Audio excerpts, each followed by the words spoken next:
அவரோ நம் குற்றங்களுக்காக காயமடைந்தார், நம் தீச்செயல்களுக்காக நொறுக்கப்பட்டார்.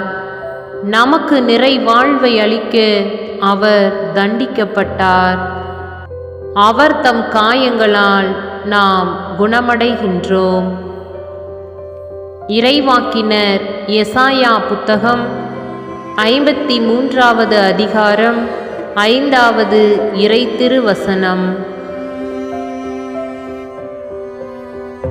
அவரோ நம் குற்றங்களுக்காக காயமடைந்தார், நம் தீச்செயல்களுக்காக நொறுக்கப்பட்டார். நமக்கு நிறை வாழ்வை அளிக்க அவர் தண்டிக்கப்பட்டார். அவர் தம் காயங்களால் நாம் குணமடைகின்றோம். இறைவாக்கினர் எசாயா புத்தகம் 53வது அதிகாரம் 5வது இறைத்திருவசனம்.